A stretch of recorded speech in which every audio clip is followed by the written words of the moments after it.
An historical collapse to the season calls for an historical response by the owner.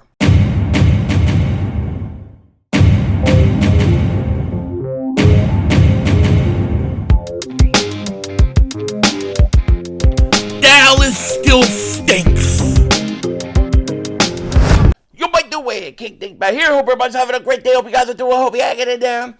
You know, they often say you got to keep things in the proper context. Keep it in the proper context. Well, the proper context for the Eagles last season is this.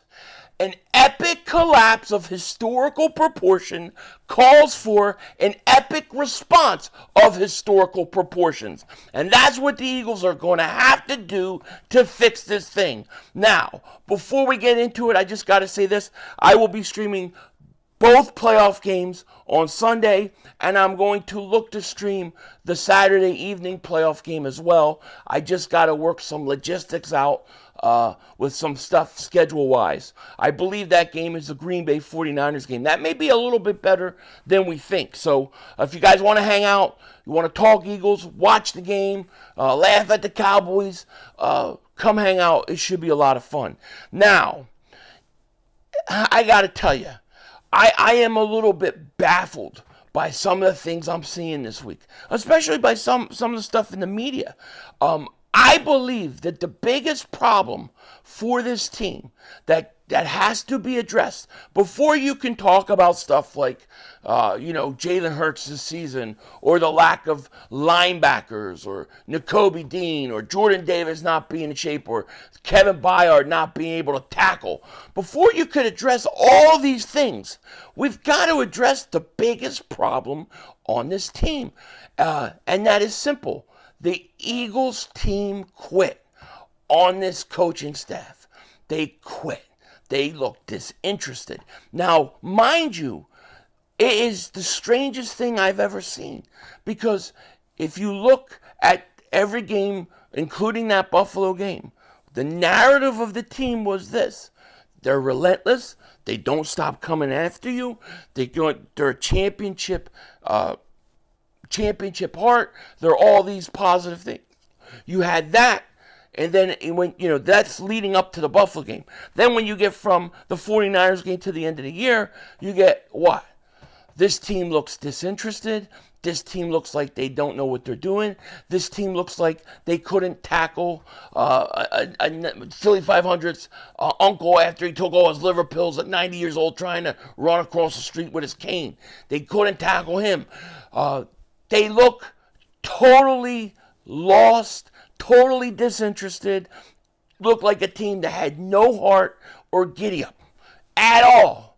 How can you have the same team with totally two conflicting narratives? Until you solve this issue, nothing else matters. And if you don't solve it and you sweep it under the rug, which is what I'm seeing by a lot of media this week, it's going to rear its ugly head next year. It's going to come right back. And as of this video, we don't know if Nick Sirianni is going to remain or not. We don't know. But whether he does or whether he doesn't, if they don't get and figure out what happened, it doesn't matter. And to me, I'm at the point where I don't know that a coach can come back and recover. Now, a lot of people will give me a lot of slack. They'll say, come on, 500. You're being over dramatic. You're being a dingbat. You are going to really... Who would do this, Philly? I mean, come on, man. Who's going to fire a coach that took you to a Super Bowl and then won, went to the playoffs in his first 3 years? Who is going to fire a coach like that? And all I can think about is this: the Philadelphia Eagles. The Eagles already did it.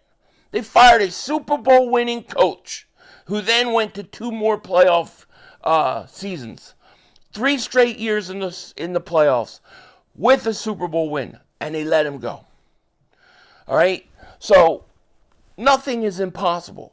But what I'm seeing this week is a lot of talk about, well, Jalen Hurts and his season, how was it? Or we don't have any linebackers, or Nakobe Dean or Jordan Davis. It's like, Yeah, you could talk about all those things, and you may be right and have points about all those things. But all those things don't matter until you address the biggest thing. Why did this team collapse? Why is it that we can't have a media go in there and say, hey, Nick, why did this team quit on you? Why did they collapse? Why did this team look so disinterested? Why did this team every week, week after week, no matter who you're playing, not make any changes to the offense at all? Why were there no adjustments? Why can't those questions be asked? Hey, Nick, is the front office interfering with what you're trying to do and what your coaches? Are these schemes being forced upon you? We get none of those questions. We get, how do you feel about Jason Kelsey? How do you feel about Jalen Hurts? Are you disappointed that you lost? Do you think your job is on the line? I mean, these are easy questions.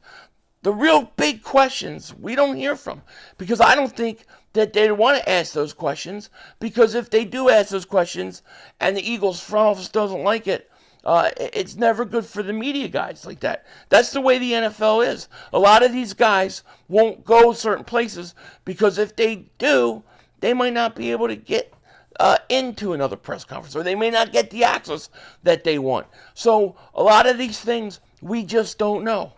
But to me, it sounds like that the biggest problem, the biggest issue of this team this year, the quitting, the fact that they went from never quitting 10-1 to not wanting to be there. Why?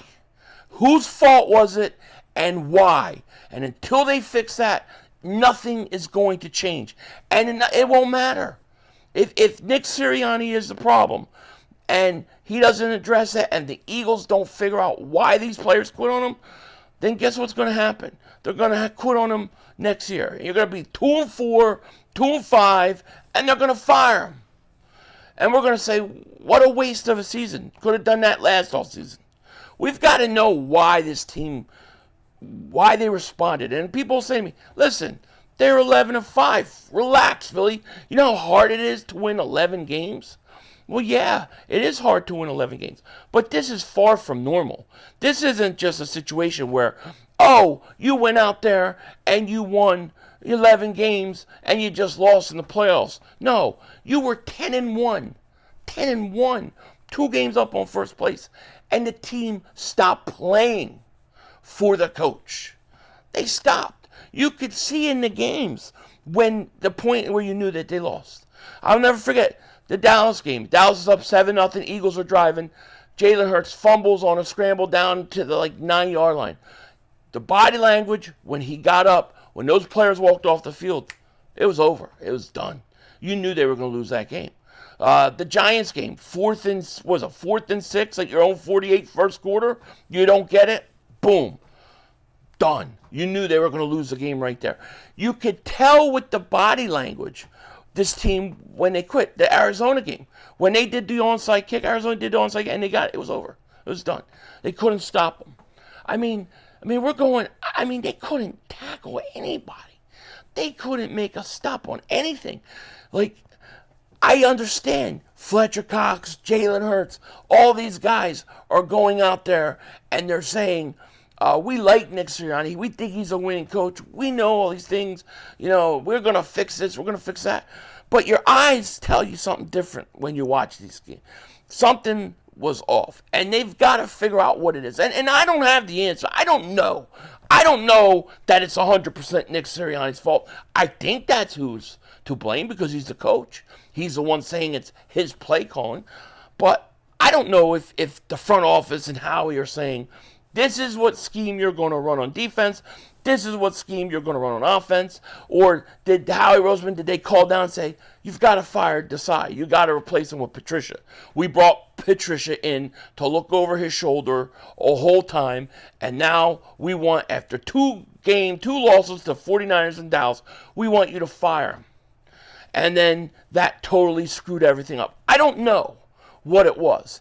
But hopefully we're going to figure it out. And hopefully, no matter whether they keep Nick Sirianni or they replace him, Hopefully the owner is going to address it, because until you address the historical collapse and what happened behind the scenes, until we know that that is all resolved and figured out, you can't discuss. I don't see how you can discuss whether Jalen Hurts regressed or Jordan Davis's weight or the linebackers.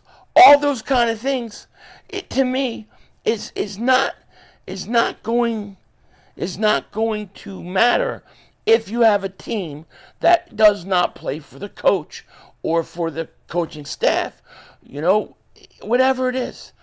I think a coach that loses a team, it's very, very hard to bring back, okay? There's going to be a time to discuss all the other things, but until we address the collapse and what happened at a historical proportion, until we address that, all the other stuff is just what it is. It's just other stuff, okay?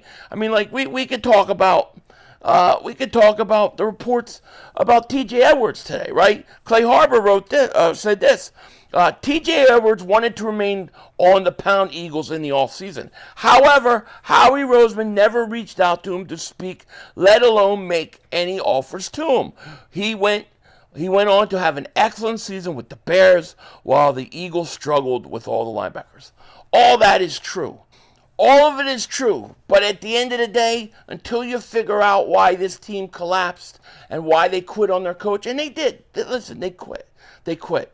Don't question your eyes. Your eyes know.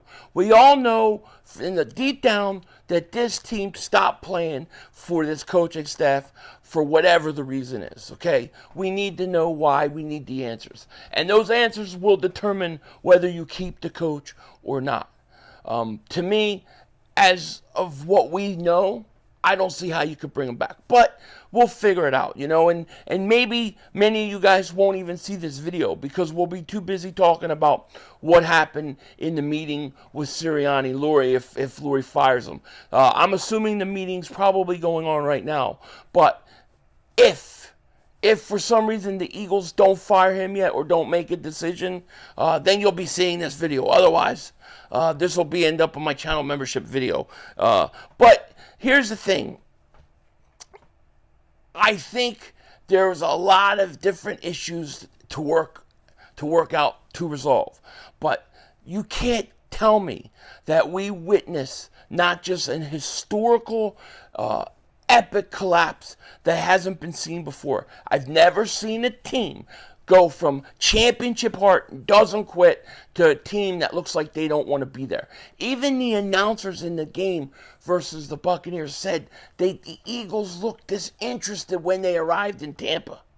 I don't know how you go from one extreme to the other. And that is the biggest problem. And when Nick Sirianni or the owner or when they deal with the media, these are the kind of questions they need to be asking about. They don't need to be asking about, what are you going to do in the draft, or how do you feel about Kelce? We all know they love Jason Kelce and whether he's going to retire or not. But we need to know why this team collapsed, why the A.J. Brown did not want to talk. You know why? Because he did talk. He talked to the team and the coaching staff, and he was ignored. Why are there reports saying that Jalen Hurts doesn't believe in the offense and doesn't believe in what they're doing? Why are there reports? And they need to be asked why A.J. Brown had to have a team meeting and say to the players on the team, let's start believing in this coaching staff. Something wrong there. And it's got to be addressed. And we can't sweep it under the rug. And we can't act like it didn't happen. And we can't act like this is just another 11-5 year and the Eagles lost. We're all overreacting, because we're not. We're not overreacting, because this was historical, in my opinion. With that said, take care. Talk to you later. Of course, don't be a dingbat. Remember, good or bad, it's Howie Vision. And we're all just living in it. Where the hell are we?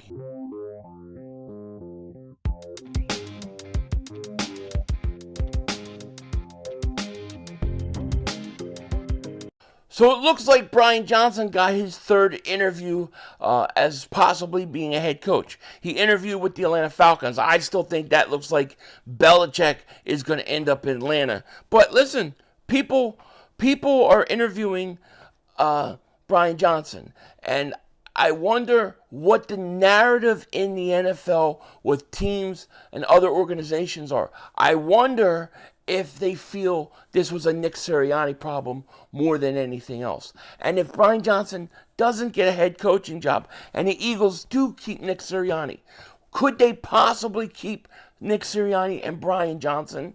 Could they keep them both? And if they do, how? How does that answer or resolve any of the real issues that we had last year? It's going to be a wacky off season. Denzel Washington out.